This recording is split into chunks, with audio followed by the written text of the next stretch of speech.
Thank you very much. When this bill was first introduced in this House, I was truly appalled. And I made the statement to my community that I would not be able to support this legislation. I now say that I now accept that there has been substantial modification of the legislation and its worst excesses have been dealt with. And that we have been presented with an option of accepting a package that will go a considerable way to dealing with this, to dealing with the extremely profound problems of this bill in its original formation, or indeed run the risk of a very poor and deleterious piece of legislation passing, and we have chosen to accept the package. But I see this as my responsibility to flag my very deep concerns that still remain about the whole genesis of the legislation and indeed the legislation as it stands in its highly modified form. And I do compliment the work of the Joint Standing Committee and particularly the work of Anthony Byrne and Mark Dreyfus in trying to claw back some of the worst excesses of this legislation. Now, what appalled me about this legislation were not the reasons that were given for its introduction, because quite clearly there had been a long-standing provision in the Migration Act that if indeed you participated, or a dual national participated in the armed force of an enemy alien, that was grounds for losing that citizenship. So it is appropriate that when we've now got these non-state participants, such as ISIS, that we amend the legislation to enable that conduct also to be captured.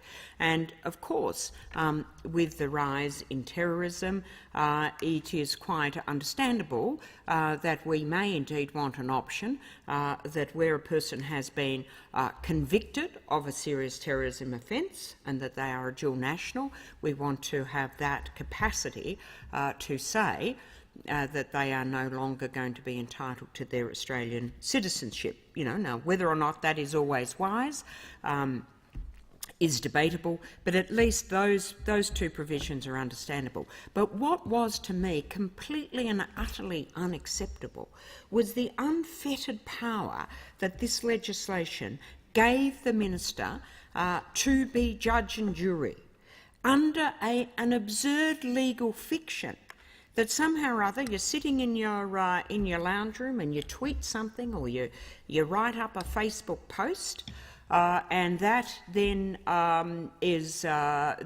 that constitutes that. Well, indeed you may have written something that incited violence, and that you had thereby automatically revoked your citizenship. You had made that action that you took automatically revoked your citizenship, and all the minister was doing was engaging in an administrative action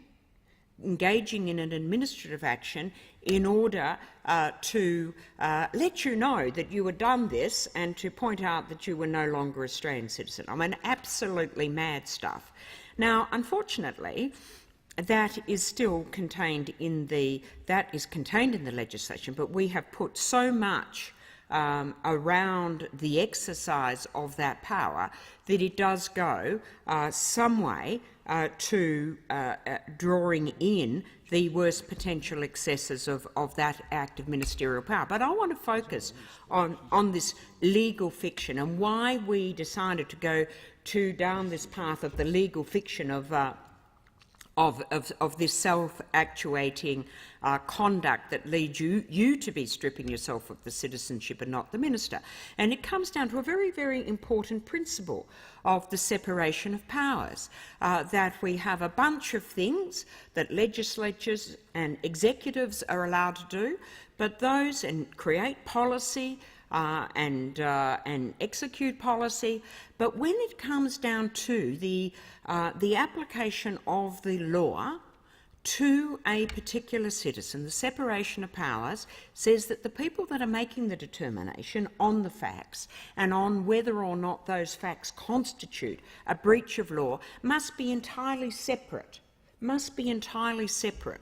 from that of those people that are the lawmakers or the executive. Very important principle.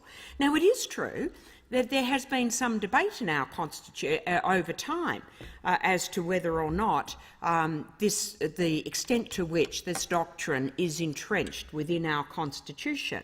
And it would be true to say that in the years leading up to the Second World War, perhaps when Australia was less independent of spirit, that we tended to follow an interpretation that was more similar to that of the British, which does not have, that allows for considerable deviation from this principle of the separation of power in their legal and judicial system.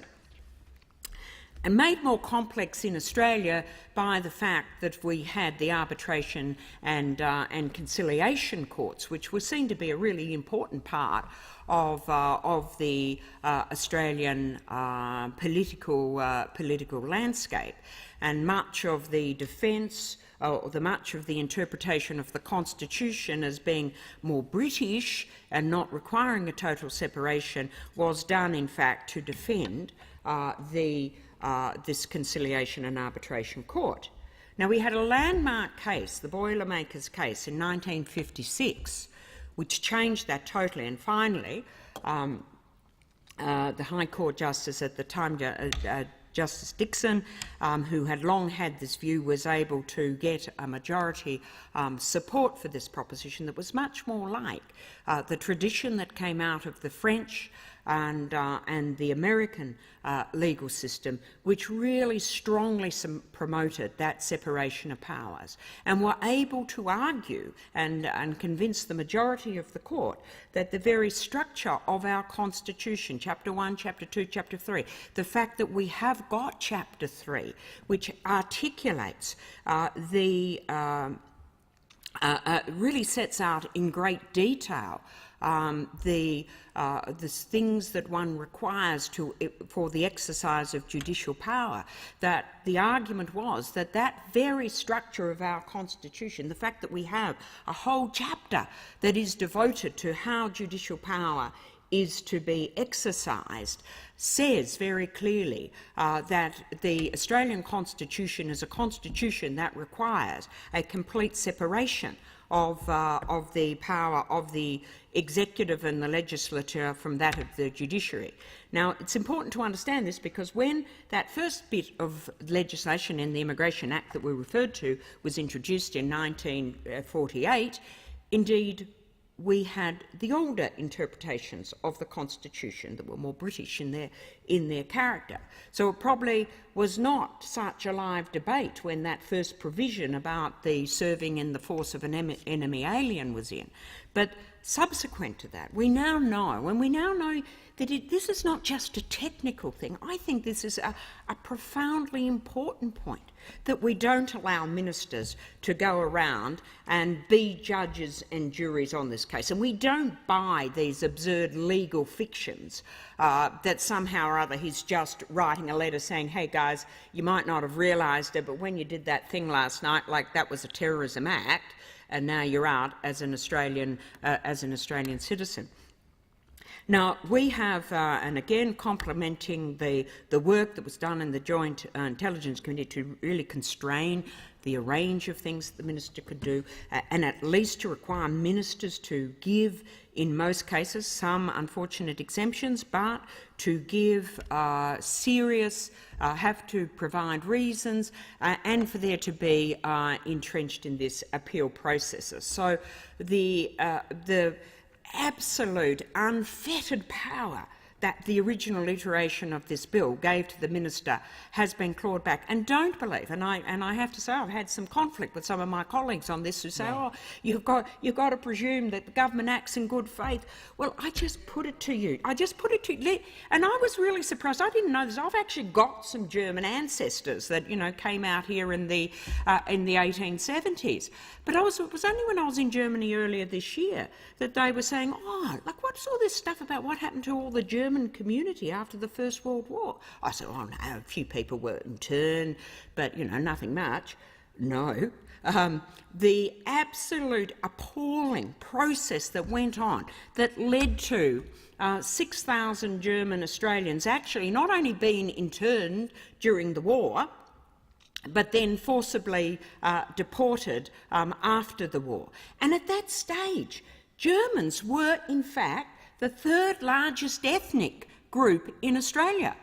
I mean, all of this was a surprise to me, even though I had German ancestry. I'm reading this stuff, and I'm reading the...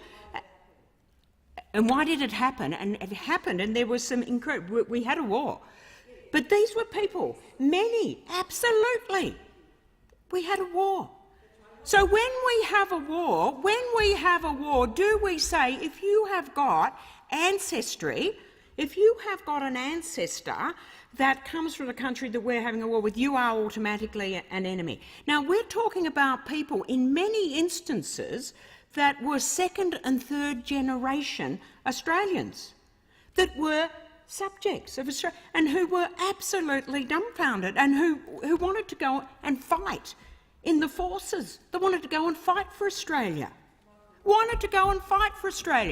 And when you read some of the determinations of the minister of the day, who said, dealing with some of the senior German, people of German ancestry, and said of them, and this is after the war, after the Treaty of Versailles, after it all finished, that these people, often second-generation Australians, were deported. He said, and talking of their internment and when they were looking back over the documents as to why they were interned, not that they were a threat, but the British-born people in the area aren't comfortable with them, and it would be a really good example to take them and put them in and intern them. It would make the British-born people feel much more comfortable in their community. But I say this just as an example of what happens when you have unfettered ministerial control. I support us having the provision to strip people of their dual citizenship, people that have another nationality, who have in some way behaved appallingly, have not valued those fundamental principles that are important in Australia. But this is never a decision. This is never a decision that should be made by a minister. This is always a decision that should be made by the court. And so those parts of this legislation that require there to be a proper intervention of the judiciary, a proper examination of the facts, a proper examination of whether or not those facts constitute a breach of law, I am entirely comfortable with. But I am not comfortable with putting ministers in the position where they can play with this thing that is our most precious birthright, our citizenship, and make political judgments on that. So I just want to say I hope that there is an early High Court challenge to this, because it's not just a technical matter. It's not just one of those Section 51 things, is this have we crossed the boundary of the carve-up of state and federal power? It's not one of those dry provisions. This goes to the fundamental nature of our society and of justice, that we believe that we have to have a separation of power to ensure that that great force of the state that is there to protect us is not used as at the political whim of a minister. Now, I do say that I think this has been a very sad way this debate has emerged, and I guess that I am reluctantly supporting this legislation because it constitutes a great improvement on a deeply flawed piece of legislation. But I am very, very hopeful, and I will certainly be supporting anyone who finds themselves on the receiving end of a ministerial decision and who feels that that is something that should be challenged in the court. Not because I don't believe that we should be able to say, if you do not value Australian rights, that you lose your citizenship, but it should be the job. And I thank the honourable member.